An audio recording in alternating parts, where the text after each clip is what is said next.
नमस्कार, मी अजित चव्हाण. आजच्या या मुलाखतीमध्ये आपण महाराष्ट्रामधल्या एका फायर ब्रँड महिला नेत्याशी चर्चा करणार आहोत. आणि अर्थातच महिला नेत्या फायर ब्रँड म्हटल्यानंतर आपल्या सगळ्यांच्या लक्षात आलं असेलच, हे नाव आहे चित्रा वाघ. भारतीय जनता पक्षाच्या महिला मोर्चाच्या अध्यक्षा चित्राताई वाघ आपल्याबरोबर आहेत. आपण आज चित्राताईंशी निवडणुकीच्या निमित्तानं राजकारण आणि इतर बऱ्याच विषयांवरती गप्पा करणार आहोत. ताई, आपलं खूप खूप स्वागत. नमस्कार. चित्रा वाघ या नावाला वेगळी ओळख महाराष्ट्राच्या राजकारणामध्ये सांगण्याची आवश्यकता नाही. ताई, आपण आणि महिलांचे प्रश्न हे गेले काही दशकं महाराष्ट्रामध्ये समीकरण झालं आहे. ताई, पहिलाच प्रश्न विचारतो. राजकारण पुरुषांचं आहे आणि महिलांना त्यात खूप संघर्ष करावा लागतो. वेगवेगळ्या पातळीवरती खूप भावनिक असेल किंवा थेट मग रस्त्यावर उतरून असेल, प्रत्येक संघर्षाला तोंड द्यावं लागतं. पहिली प्रतिक्रिया, एक महिला म्हणून राजकारणामध्ये काम करताना काय अनुभव असतो? नाही, खरं तर संघर्ष महिलांना प्रत्येक क्षेत्रामध्ये, फक्त राजकारण म्हटलं तर ते चुकीचं होईल. 50% महिला आहोत, त्यांचे प्रश्न आहेत आणि त्या प्रश्नाला जितक्या धारदारपणे आपल्याला मांडता येतील, त्या प्रश्नांवरती वाचा फोडता येईल, ते करायचं काम आम्ही आमच्या माध्यमातून करत असतो. एक क्षेत्र जसं पुरुषांचं तसं सगळी क्षेत्र पुरुषांची आहेत. पण आज आपण पाहतोय की मोदीजींनी इतक्या सगळ्या सुविधा महिलांना दिल्या आहेत आणि त्यांना मेनस्ट्रीममध्ये आणायचा प्रयत्न केला. त्यामुळे देशभरातल्या महिला आज खांद्याला खांदा लावून काम करताना दिसत आहेत. आता पुढचं पाऊल उचललंय. 33% राजकारणामध्ये महिलांना जे पुन्हा एकदा रिझर्वेशन त्या ठिकाणी दिलेलं आहे, त्याने पुन्हा एकदा ही लिडरशिप पुढे येणार आहे. पण गेली इतके वर्ष आपण पाहतोय की या 50% महिलांचे प्रश्न सोडवण्यासाठी आपल्याला संघर्ष करावा लागतोय. त्यामुळे ज्या वेळेला अशा काही घटना होतात, त्यावेळेला त्या जास्त चांगल्या पद्धतीने एखादी महिला मांडू शकते. मग ती मी असेल किंवा आणि कोणी असेल, ही लिडरशिप वाढवण्यासाठी प्रयत्न झाला. त्यामुळे आता हे पुरुषांचं क्षेत्र फक्त आहे असं म्हणणं चुकीचं ठरेल, कारण इथे महिला मोठ्या संख्येने येत आहेत, मोठ्या संख्येने महिला येणार आहेत. 2029 आपण पाहिलं 33% रिझर्वेशन मोदीजींनी आम्हाला दिलेलं आहे आणि त्यामुळे देशभरातल्या कित्येक साऱ्या महिला या त्या ठिकाणी येतील. आणि मला विश्वास आहे की येणाऱ्या दिवसामध्ये जितक्या संवेदनशीलतेने महिला नेत्या म्हणून आम्ही महिलांचे प्रश्न मांडतो, त्याच संवेदनशीलतेने पुरुषसुद्धा याकडे एक महत्त्वाचा आणि संवेदनशील विषय म्हणून बघतील आणि त्या अनुषंगाने पुढे काम होईल. ताई, तुम्ही दुसऱ्या पक्षातनं भारतीय जनता पक्षामध्ये आलात, पण आम्ही बघितलं अल्पावधीत भारतीय जनता पक्षानं आपल्याला केंद्रीय पातळीपासून संघटनेमध्ये सगळ्याच ठिकाणी खूप मानाचं पान दिलं. कसा अनुभव आहे भाजपमध्ये काम करताना? खरं तर भारतीय जनता पार्टीचा माझा अनुभव हा असा फार असा वेगळा अनुभव आहे की मी 20 वर्ष एका पक्षात काम करत होते. तो पक्ष मी बघितला. तो पक्ष होता सरदारांचा. सरदारांचा? म्हणजे सरदारच म्हणणार आपण, की एक सरदार आणि मग त्याचं ते सैन्य. मग तो सरदार दुसऱ्या राज्यात म्हणजे दुसरीकडे गेला की ते सगळं सैन्य त्याचं दुसरीकडे वळणार, त्याच्याबरोबर जाणार. पण भारतीय जनता पार्टी हा एक परिवार म्हणून मला त्या ठिकाणी दिसतो. 18 पगड जातीची लोक आहेत आणि इथं एका माणसाचा से नाही आहे. कार्यकर्ता संघटना याला प्रचंड महत्त्व असलेलं असा जर कुठला राजकीय पक्ष असेल तर मी म्हणेन त्याचं नाव भारतीय जनता पार्टी. कारण मी ते अनुभवते आहे. गेली 5 वर्ष मला आठवतंय की जेव्हा मी पक्षामध्ये प्रवेश केला त्यावेळेला मी प्रदेशचे उपाध्यक्ष म्हणून काम करत होते. त्यावेळेला प्रदेश अध्यक्ष नामदार चंद्रकांत दादा पाटील होते. प्रदेश उपाध्यक्ष म्हणून मी काम करत असताना मला नॅशनल एक्झिक्युटिव्ह कमिटीवरती जाण्याची संधी पक्षाने दिली, देवेंद्रजींनी दिली. मी खूप आभारी आहे त्यांची की त्यामुळे मला पक्षाचं आणखीन वाईड विजन काय आहे हे लक्षामध्ये आलं की ज्याची स्वतः त्याचे अध्यक्ष हे मोदीजी आहेत आणि त्यामुळे त्यांचे विचार मला ऐकता आले की काय म्हणून आहे. त्यांचं एक वाक्य माझ्या डोक्यामध्ये फिट आहे की हम राजनीति के लिए नहीं, हम राष्ट्रनीति के लिए काम करते. क्या बात. हे मोदीजींचं वाक्य मला फार अगदी मनाला भावलेलं वाक्य आहे. सत्ता येते जाते, पण आपल्याला जेव्हा सत्ता असते तेव्हा आपल्याला काय करता येईल समाजासाठी, हे या ध्येयाने पछाडलेली लोक आहेत.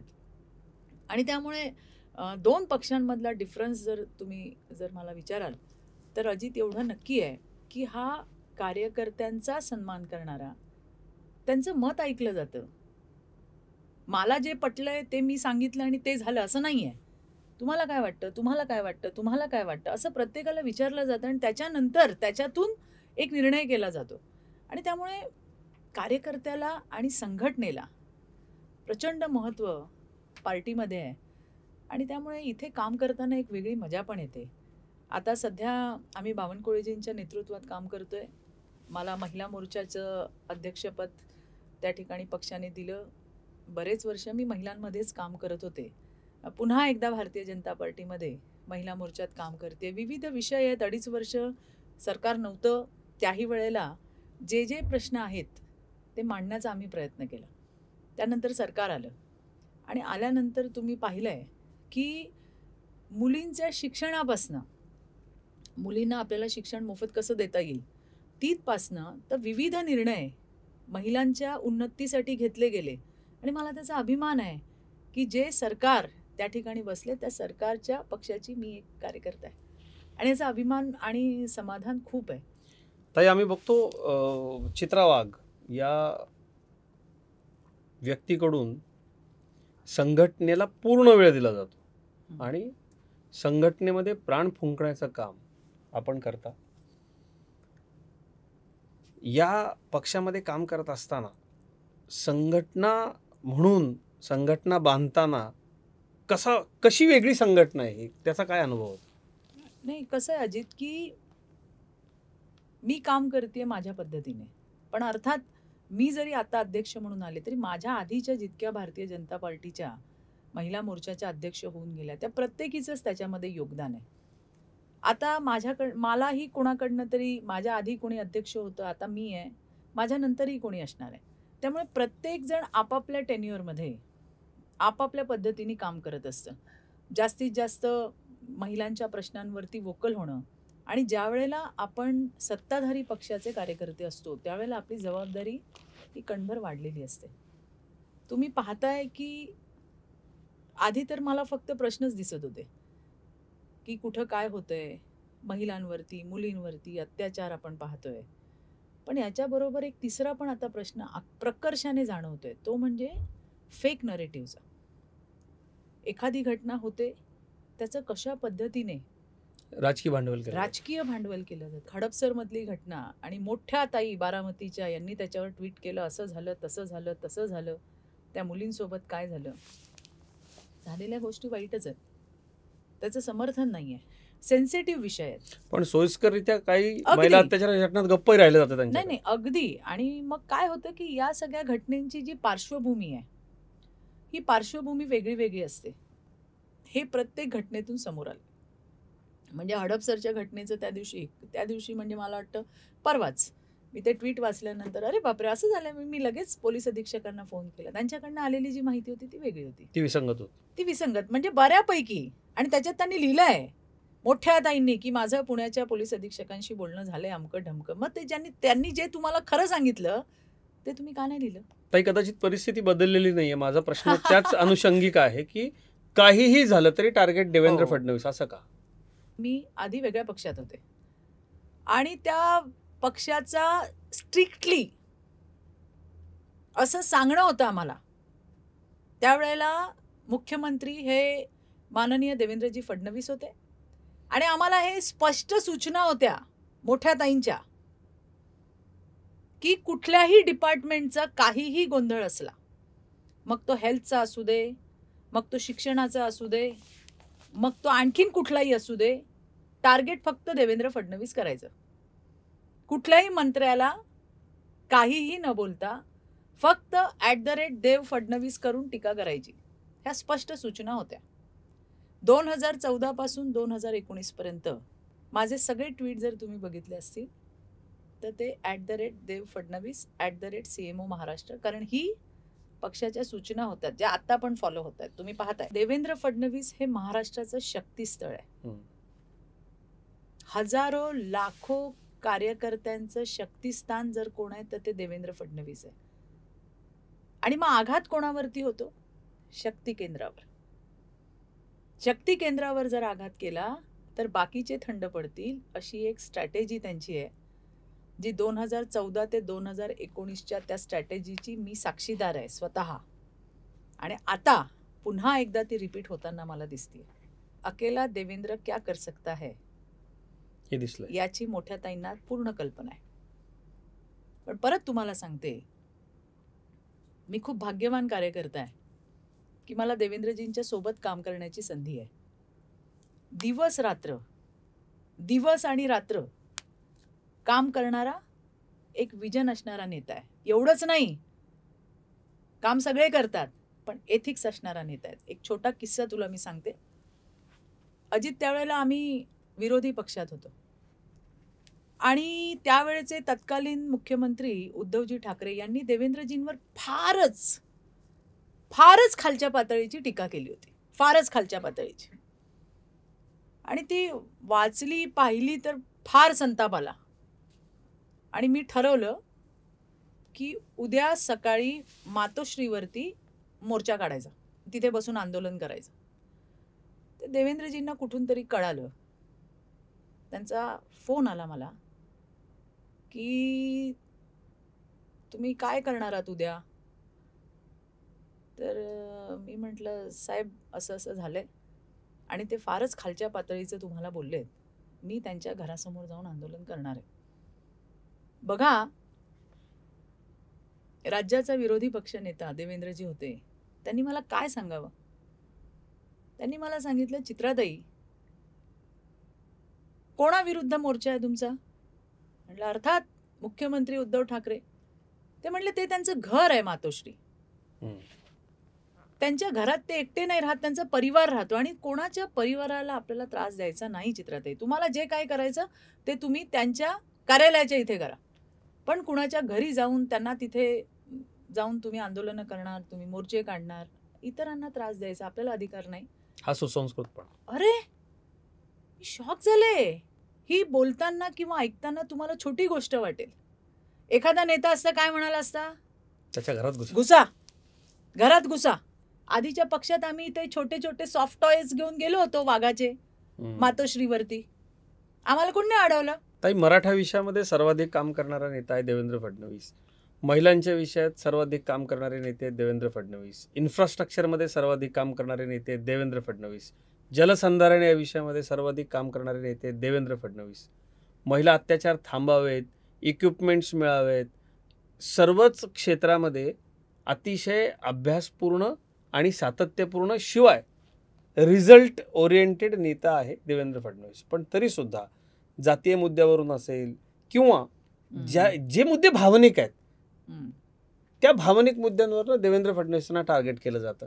असं का घडतं महाराष्ट्रामध्ये? जेव्हा जेव्हा देवेंद्र फडणवीस सत्तेमध्ये असतात तेव्हा तेव्हा आंदोलनं होणं, मोर्चे निघणं, कधी या जातीचा, कधी त्या जातीचा, कधी त्या जातीचा, कधी या विषयावरती, कधी त्या विषयावरती, हे होताना आम्ही पाहिले.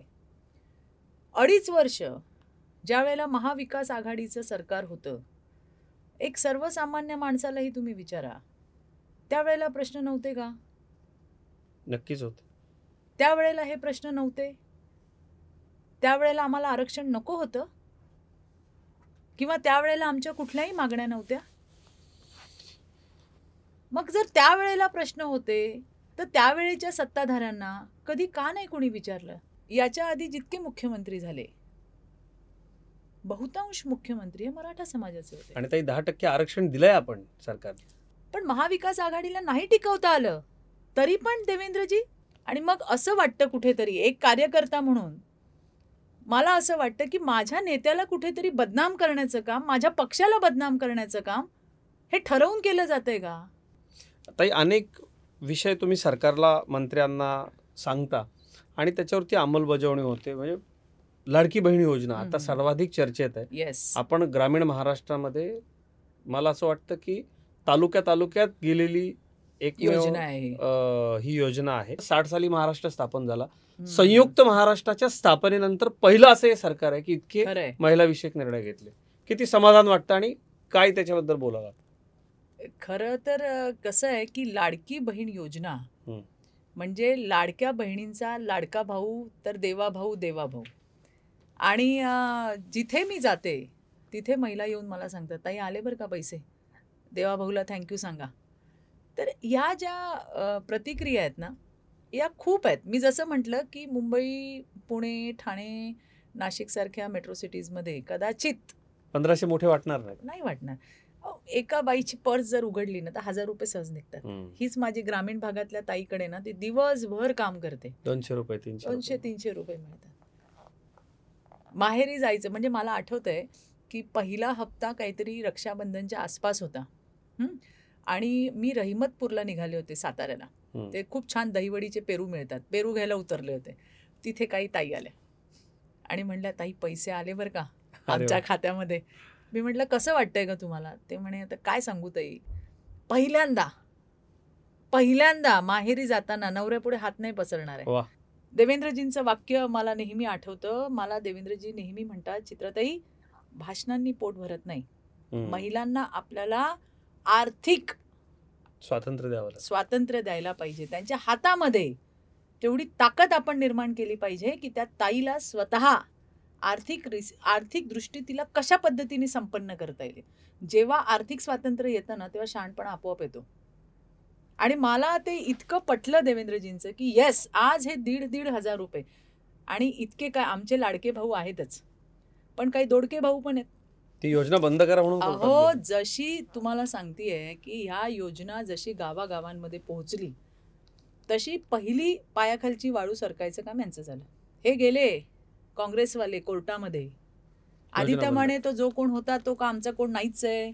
मग नंतर बघितलं तर तो सुनील केदारांचा कोणतरी निघाला. मग ते वडेट्टीवारांचं काय निघालं, ते बरंच पेपरला आलं होतं, तेच मी पण वाचले.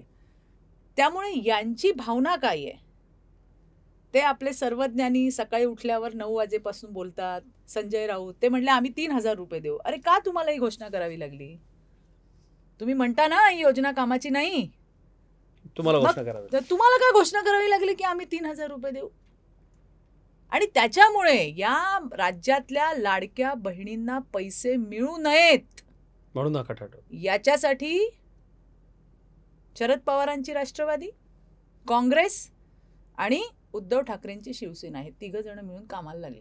बऱ्याच ठिकाणी तर हे अनुभवाने सांगते बरं का, बऱ्याच ठिकाणी काँग्रेसच्या, शरद पवारांच्या राष्ट्रवादीच्या आणि उद्धव ठाकरेंच्या शिवसेनेच्या लोकांनी काही फॉर्म भरून घेतले चुकीचे, जे जाऊच नये पुढे, ही योजना बदनाम व्हावी, महिलांनीच सांगितलं.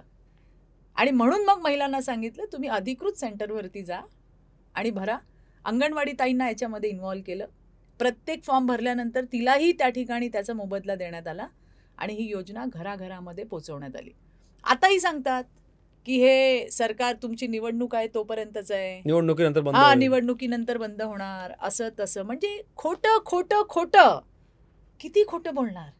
आता या ज्या राज्यातल्या बहिणी आहेत ना, या दोडक्या आणि या सावत्र भावांना धडा शिकवल्याशिवाय राहणार नाही. देवेंद्रजींनी साफ सांगितलंय, साफ, या पैशांमध्ये वाढच होईल पण कमी होणार.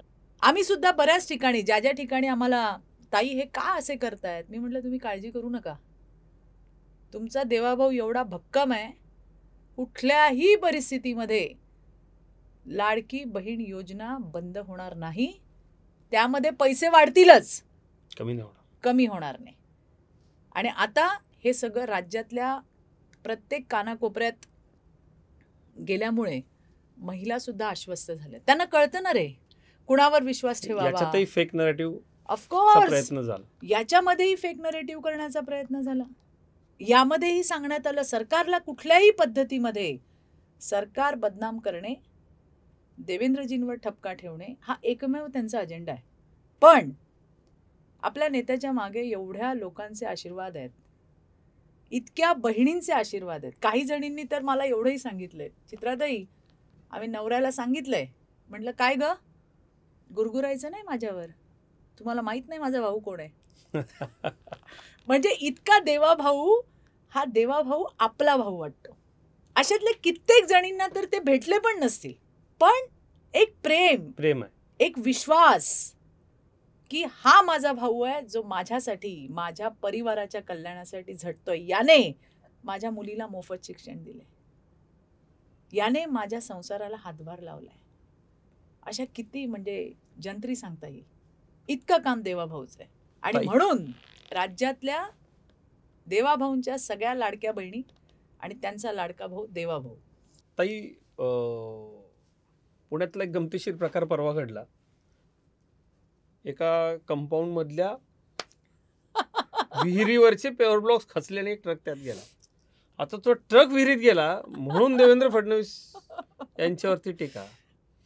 मला असं वाटतं की हे जे महाराष्ट्रामधलं जे नरेटिव्ह आहे विरोधी पक्षांचं, विशेषतः तुमच्याशी अतिशय सख्य असणाऱ्या सुप्रियाताई सुळे या अशा गोष्टींना नाही, मला जबाबदार धरतात काही मंडळींना, की हास्यास्पद वाटतात. कसं आहे अजित, इतर बोलतील तर ठीक आहे असं मी समजते, पण एवढ्या मोठ्या बारामतीच्या ताई, बरं त्या काही साध्या नाही, संसद रत्न ताईंनी अशा पद्धतीने ट्विट करणं म्हणजे मला खरंच कीव वाटली.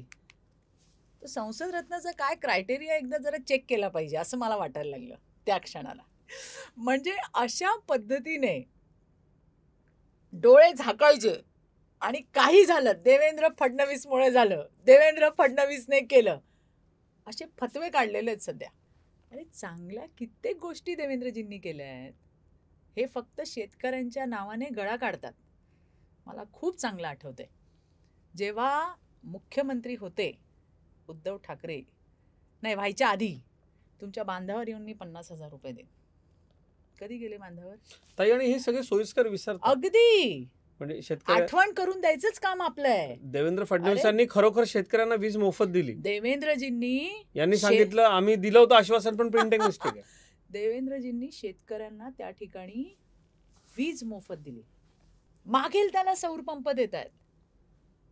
म्हणजे मला चांगलं आठवतंय की लोकसभेच्या वेळेला कांदा आणि सोयाबीनचा प्रॉब्लेम झाला होता, निर्यात बंदी आणि इतर विषय, त्याच्यावरतीच सुद्धा 4,000 कोटीचं पॅकेज आणलं आणि ते त्या ठिकाणी मंजूर केलं. अशा कित्येक गोष्टी सांगता येतील. तुम्ही सत्तेमध्ये असताना शेतकऱ्यांसाठी काय केलं? शेतकरी सन्मान योजना कधी विचारच केला नव्हता. म्हणजे मी तर राजकारणात तर नंतर आले, पण लहानपणापासून एकच प्रश्न विचारते, महाराष्ट्राचं राजकारण हे शेतकऱ्यांच्या अवतीभोवती फिरतं. इतके मुख्यमंत्री होऊन गेले. पवार साहेब तर स्वतः कृषी मंत्री होते, त्यांना जाणता राजा म्हणतात. जाणत्या राजाने शेतकऱ्यांचे जाणते प्रश्न जाणले असतीलच की. मग त्यावेळेला काय केलं? 2.5 वर्षापूर्वी महाराष्ट्र कुठे होता? आज महाराष्ट्र 1 नंबरवर आहे. त्याच्यासाठी जे विजन लागतं, जी लगन लागते, जी मेहनत लागते, ती आमच्या नेत्याकडे. आणि जर आपला नेता एवढं काम करत असेल तर माझ्यासारख्या कार्यकर्त्यांनी किती काम करायला पाहिजे? या अनुषंगाने त्यांच्याकडे बघून बघून त्यांचं काम तर खूप मोठं आहे. आम्ही त्याच्यात छोटा खारीचा वाटा का असे ना. पण एक गोष्ट आहे की मी उपमुख्यमंत्री आहे आणि मी मोठा आहे, तर चित्रा वाघ जे सांगते त्याला अर्थ नाही असं देवेंद्रजींनी, मीच नाही, हजारो कार्यकर्ते हजारो कामं त्यांच्याकडे घेऊन जातात, स्वतःची नाहीत, समाजाची. प्रत्येक विषय नीट समजून घेणं आणि तो एक्झिक्यूट करणं ही देवेंद्रजींची खासियत आहे. चिथावणीखोर बोलणाऱ्या आणि ट्रिपल तलाकला विरोध करणाऱ्या सुप्रिया सुळेंना ऐकलं. एक आपण ती क्लिप माझ्या मते आपणही ती ऐकली असेल की मतांसाठी किंवा सत्तेसाठी हे लांगुल चालन केलं जातं महिला प्रश्नावर. अगदी अजित, माझा एक साधा प्रश्न आहे की मतांसाठी आपण किती बेगडीपणे वागणार आहोत, किती वागणार आहोत? यांची सगळी रूपं मी बघितलेली आहेत. कळलं का? कदाचित त्यामुळेच तुमच्यावर जास्त राग आहे. असू शकेल. स्टार्ट टू एंड मला माहिती आहे कधी काय बोलायचं, कधी काय बोलायचं, कुणाच्या समोर कसं, कुणाच्या, हे जे सात्विकतेचं जे काय आपण जे किंवा व्हॉट एव्हर, जाऊ देत, आता हा विषय नाही. पण मी एक सांगते, याच्या मागचा बेगडी चेहरा मला माहिती आहे. मी अनुभवलाय, मी पाहिलाय आणि त्या सगळ्या गोष्टीची चित्राबाग साक्षीदार आहे. मी होते महिला आयोगावर सदस्य म्हणून काम केलंय. त्यावेळेला हा ट्रिपल तलाक वगैरे नव्हता. या मुस्लिम भगिनींसाठी त्यांना कोर्टातून जरी काय आली ना ऑर्डर, तरी हे मानत नाहीत. हम हमारे शरिया लॉच आहे त्यांचा, शरिया लॉ से हम चलेंगे. पोटात एक बाळ, हातात दुसरं बाळ, तिचा नवरा कुठे दुबईला की कुठे सौदीला कुठेतरी, आणि तिथून तो व्हिडिओ कॉल करून सांगतोय तलाक तलाक तलाक. काय करावं त्या बाईनी? तुम्ही तर इतके वर्ष त्यांची मतच घेतली. इनफॅक्ट आताही तुम्ही तेच करताय. की की तुम्ही फक्त त्यांची मतं घेताय. तुम्ही कधीतरी त्यांच्या भविष्याचा विचार केला का? मतपेढीहून नुसताच वापर करू नका. ताई, परत एकदा राज्याच्या राजकारणाकडे येतो. ज्या पद्धतीनं आता राज्याच्या राजकारणाचा स्तर घसरत चाललेला आहे, व्यक्तिगत पातळीवरच्या टीका वाढत चाललेल्या आहे आणि मला असं वाटतं की तुम्ही थेट भिडता जाऊन विरोधकांना आणि त्यामुळं तुमच्याकडं रोख जरा जास्त असतो. हे सगळं पाहताना आणि सतत संघर्ष करत असताना महिला म्हणून काय काय प्रतिक्रिया, काय वाटतं? बघा, असं आहे की ॲक्शनला रिॲक्शन असते. ज्या वेळेला खोटं बोललं जातं, कुठेतरी खोटं आपल्या नेत्याबद्दल, आपल्या पक्षाबद्दल बोललं जातं, त्याला फोडून आणि तोडून काढणं माझ्यासारख्या कार्यकर्त्याचं काम आहे. त्या वेळेला त्या ठिकाणी आपण बोलतो, भूमिका त्या ठिकाणी मांडतो. पण कसं आहे की आपल्याकडे एक ट्रेंड आहे, तो आत्ताचाच नाही, आधी पूर्वीपासून आलेला आहे, की एखादी बाई जर बोलत असेल तर तिच्यावर व्यक्तिगत हल्ले चढवायचे. आणि हे राजकारणात येऊ पाहणाऱ्या सगळ्या तरुण मुलींना सुद्धा मी सांगत असते की तुमच्यावरती हल्ले होतील, तुमच्या कॅरेक्टरवर बोललं जाईल, तुमच्या व्यक्तिगत गोष्टींवरती बोललं जाईल, पण अजिबात खचू नका. कारण जे विचारतात ना, त्यांची लायकी नाही आहे तुम्हाला विचारायची. तुम्ही आन्सरेबल आहात तुमच्या परिवाराला, स्वतःला. त्यामुळे असे कितीही हल्ले आले तरी त्याकडे दुर्लक्ष करून आपलं जे गोल आहे ते त्या ठिकाणी आपण ठाम राहायला पाहिजे. जेव्हा तुम्ही प्रवाहाच्या विरोधामध्ये पोहता, बघा खरं कसं आहे ना, खरं की खऱ्याची चप्पल पायात घालेपर्यंत खोटं गावभर फिरून आलेलं असतं. त्यामुळे तुम्हाला वेळ लागेल. तुमची बाजू काय म्हणतात ते, सत्य परेशान हो सकता है लेकिन पराजित नाही. त्यामुळे हा संघर्ष नेटाने आपण केला पाहिजे. अधिकाधिक तरुणींनी, मुलींनी, महिलांनी राजकारणात यायला पाहिजे. प्रश्न समजून घेतले पाहिजे. हां, पण एक आहे, इथं शॉर्टकट नाही आहे. सातत्यपूर्ण काम करा. पटापट पटापट पटापट पटापट असं नाही आहे. इथे बराच संघर्ष आहे, जो सगळ्याच ठिकाणी असतो. बाईला रोज स्वतःला परीक्षा द्यावी लागते, स्वतःला रोज प्रूव्ह करावं लागतं. What I am, I have to prove myself every day. मी जे काल काम करीन तो इतिहास झाला, मी आज काय काम करीन ते महत्त्वाचं आहे. शेवटाकडे येत असताना एक प्रश्न विचारतो ताई. या निवडणुकीच्या निमित्तानं, विधानसभेच्या निवडणुकीच्या निमित्तानं आता पुन्हा एकदा महाराष्ट्रामध्ये फिरायला तुम्ही सुरुवात कराल. लाडक्या बहिणींचा, महिलांचा, वृद्धांचा, मातांचा, महिला नेत्या म्हणून हा प्रश्न आहे आणि सगळ्यांचाच, महायुतीच्या सरकारला आशीर्वाद असेल का, कमळाला आशीर्वाद असेल का, भारतीय जनता पक्षाला आशीर्वाद असेल? एक पार्टीची कार्यकर्ता म्हणून आणि एक महिला म्हणून मी नक्की म्हणेन की 100% आशीर्वाद असेल. का असेल आशीर्वाद? कारण प्रत्येकाच्या आयुष्यामध्ये बदल घडवायचं काम, काहीतरी चांगलं घडवायचं काम हे महायुतीच्या सरकारच्या माध्यमातून झाले. मग त्या महिला असतील, युवक असतील, मला वाटतं सिनियर सिटीजनचं सुद्धा महामंडळ झाले. हो, ज्येष्ठ नागरिकांचं झालंय, रिक्षा टॅक्सी झालंय, कधीच नव्हतं. बांधकाम त्यांच्या पण गरजा आहेत, कधीच नव्हतं.